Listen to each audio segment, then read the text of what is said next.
Hello बच्चों, let's read the following question. The question says, write an essay on mosquito control. So, हमारा यहाँ पे जो की कॉन्सेप्ट है वो है prevention of malaria and other diseases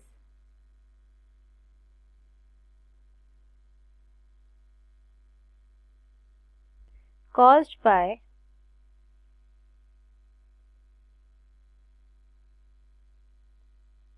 mosquitoes. So, देखते हैं कि मॉस्किटोज को कंट्रोल किस तरह से किया जा सकता है. जो मॉस्किटोज हैं वो काफ़ी ज़्यादा डिजीजेस कॉज करते हैं, जिनमें से मलेरिया एक बहुत ही कॉमन डिजीज़ है, डेंगू और भी बहुत सारे होते हैं. इट इज़ इम्पॉर्टेंट कि इनका कंट्रोल किया जा सके. कंट्रोल करने के लिए सबसे बेस्ट जो तरीके होते हैं उनको हम देखते हैं. सबसे पहला है कि मॉस्किटो की ब्रीडिंग को प्रिवेंट किया जाए. ब्रीडिंग को प्रिवेंट करने के लिए वो सारी जगहों को हटाना पड़ता है जहाँ पे ब्रीडिंग हो सकती है मॉस्किटोज की. वो होता है हमारा elimination of breeding places.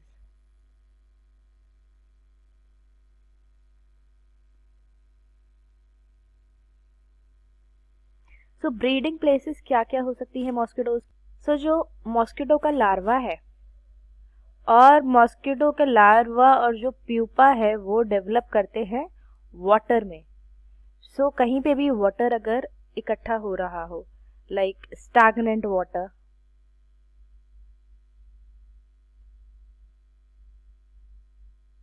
Stagnant water कहीं पे भी है तो उसको एलिमिनेट करना चाहिए. या स्वैम्पी एरियाज हैं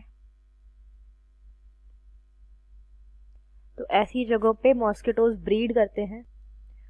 और जो डर्टी एरियाज हो जाते हैं जैसे कि गटर हो गए या ड्रेन्स हो गए, इन सारी जगहों पे मॉस्किटोज को ब्रीड करने के चांसेस, या और कोई छोटे मोटे डिप्रेशंस हो गए,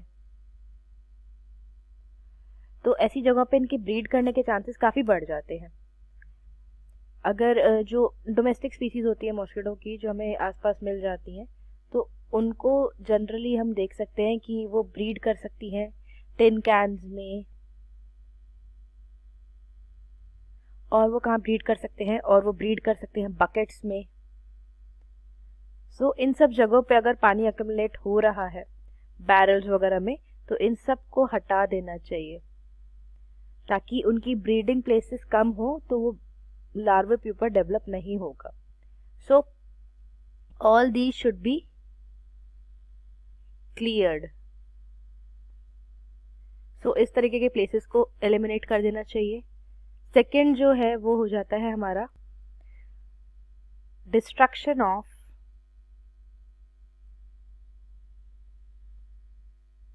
लार्वा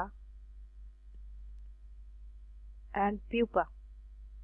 इन केस हमने एलिमिनेट नहीं कर पाए और हमारे जो मॉस्किटोज हैं उनके लार्वा प्यूपा डेवलप हो रहे हैं ऐसी प्लेसेस में, क्या कर सकते हैं कि उनको डिस्ट्रॉय कर सकते हैं bye means of killing them. कैसे किल कर सकते हैं उनको? बाय कवरिंग और स्प्रेइंग सच प्लेसेस. और स्प्रे कर सकते हैं किस चीज़ का? पेट्रोलियम या पैराफिन ऑयल, इस तरीके के जो सब्सटेंसेस है जिनकी वजह से क्या हो सकता है कि ये जो लार्वा या प्यूपा है इनका क्या होगा कि इनको सांस लेने में प्रॉब्लम होगी, उनको सफोकेशन होगा, रेस्पायर नहीं कर पाएंगे.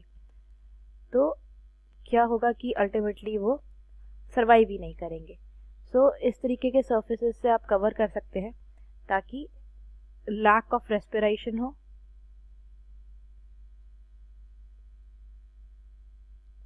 और अल्टीमेटली दे विल डाई.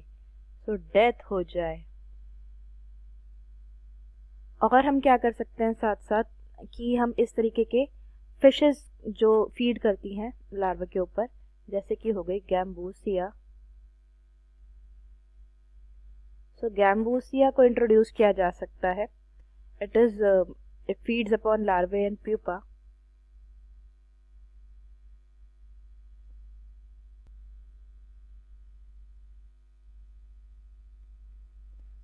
इनको हम इंट्रोड्यूस कर सकते हैं।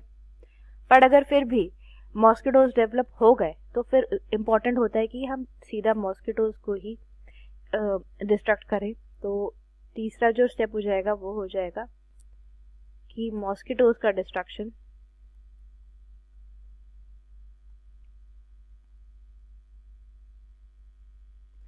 इन मॉस्किटोज को डिस्ट्रक्ट करने के लिए क्या कर सकते हैं कि फ्यूमिगेशन कर सकते हैं। फ्यूमिगेशन एक बहुत ही इम्पॉर्टेंट तरीका है जिसको एम्प्लॉय किया जा सकता है, या फिर इन्हीं मॉस्किटोज के अगेंस्ट हम डिफेंस मैकेनिज्म भी रख सकते हैं। Defence against mosquitoes.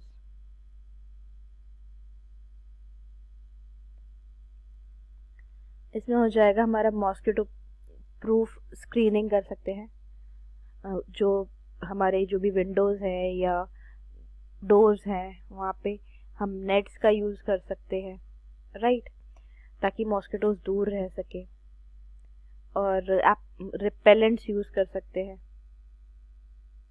Mosquito repellents use कर सकते हैं, एंटी मॉस्किटो क्रीम्स यूज़ कर सकते हैं, राइट। इस तरीके की चीज़ें कर सकते हैं ताकि मॉस्किटोज जो है दूर रहे।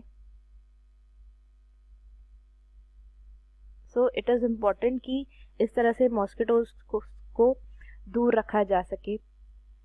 यूकलिप्टस ऑयल यूज़ किया जाता है और काफ़ी सारे और प्रोडक्ट्स भी यूज़ किए जा सकते हैं जिनसे मॉस्किटोज रिपेल हो।